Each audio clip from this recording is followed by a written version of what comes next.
Hi folks. So I've been working on this guitar, rebuilding it, restoring it, whatever you want to say, for the last couple months.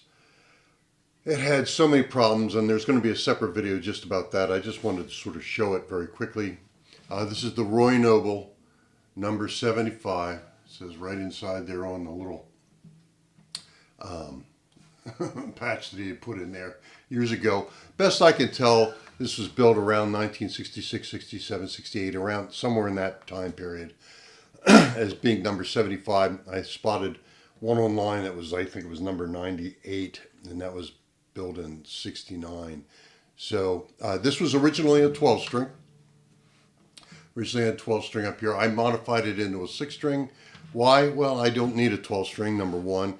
And number two, there were so many problems with it that had to do with stress that I thought it might be best not to put another 300 pounds of tension back onto this bridge. What did I do? Really quickly. The guitar, the neck was in 3 pieces back here, especially in the heel. It was completely crushed and broken. I put a new heel on. The sides of the guitar in here were split because the neck had stayed with part of the top or part of the sides, and when it broke, it split the guitar in half this way down just about to the waist, and then of course along the heel. It also has and still has, but it's been repaired, a top crack here, a pretty good sized top crack here. The rest of the top seems in pretty good shape. The back, however, and I don't know if you can see that, but it is beautiful Brazilian rosewood. This is back when you could still get Brazilian rosewood and that sort of thing, but it's a very pretty piece. Very dark, as you can see. In fact, the whole guitar is quite dark. When I got the guitar, it was this color. Even though it was spruce, it was not stained. It had just been, had so much sun, so much damage to it that the wood had became sort of a medium dark brown, like this, so sort of a caramel brown. I did strip the top with a scraper. I didn't use chemicals and I didn't use sandpaper. I scraped it with a card scraper very carefully. It took me about 3 days. And I wanted to bring it back. It came up sort of like, sun damaged spruce, even though it was stripped. But I wanted to bring it back to about the same color it was. I wanted the guitar to look like a 60-year-old guitar might look that had been played some. And I left, obviously, a lot of the damage. Even though I repaired the cracks, you can see there's lots of scratches still. All the original scratches and that sort of stuff is still on here. But okay, so let's get down to brass tacks. How does it sound? It sounds pretty nice. It plays very nice. I was able to, he used a butt end joint, just glued the heel onto here, and it failed, obviously. It came apart, split the guitar in half. But he did later years, he did a bolt-on type neck joint, and that's what I did. I put I don't know if you can see them in there. Yeah, there's one. I did a couple of bolts that go into the neck heel here and pull it together. And so this is a hybrid neck. It's bolt-on the neck heel here, and then this I used hide glue under here, so this could be removed anytime pretty easily.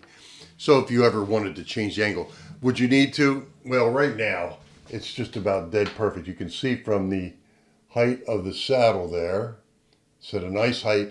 The action is at 2 millimeters on the bass side and 1.5 millimeters on the treble side, and it's very easy to play.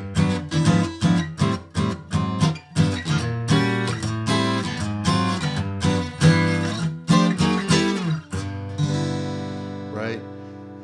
Real easy to play. So let me play a couple things for you just so you can sort of hear it. This is not meant to show me as a player. This is mostly just to show you what it sounds like. So a little finger picking.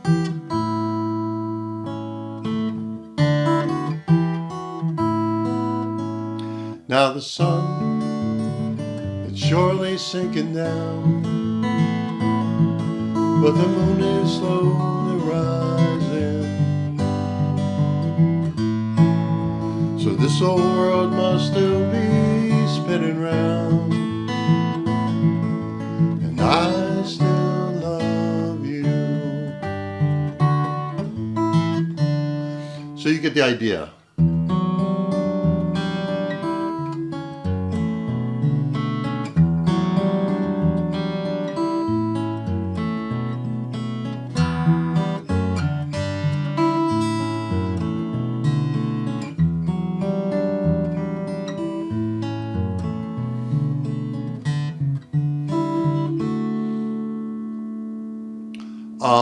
To play it, it's got kind of a very vintage feel. The neck is, as you can kind of see there, it's a bit of a sort of a rounded V. So it feels kind of big. The neck is also 1 3/4 inches wide. So it has a relatively wide spacing, but it feels nice to play. And the ebony's in great shape. One of the things I had to do, because the ebony board was coming apart and was cracked and had all sorts of problems, when I put it back together, I pulled all the frets off and planed the fingerboard. It was kind of uneven when I got it. It was planed at 18, 22, 21, and then it back up to about 18. It was just kind of unusual the way it was planed. So I planed it to a 20-inch radius over the whole thing, and it came out very nicely. Let's see, some sort of picking. Let's see. Let me play something here. It has a big voice, as you can hear.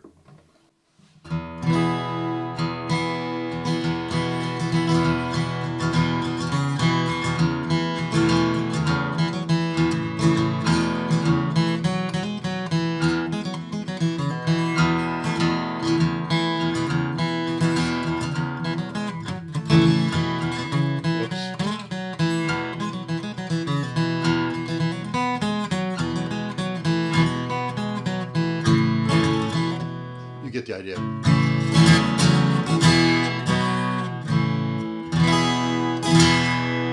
Has a nice sound.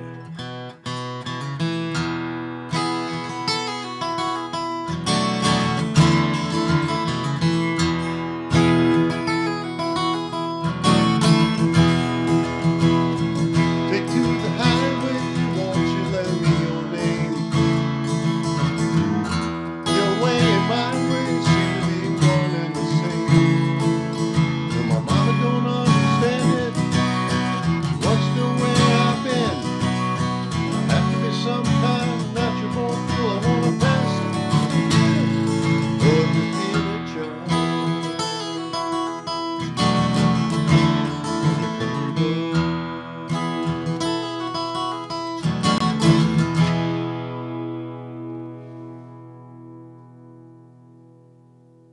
And the sustain is amazing. Yeah.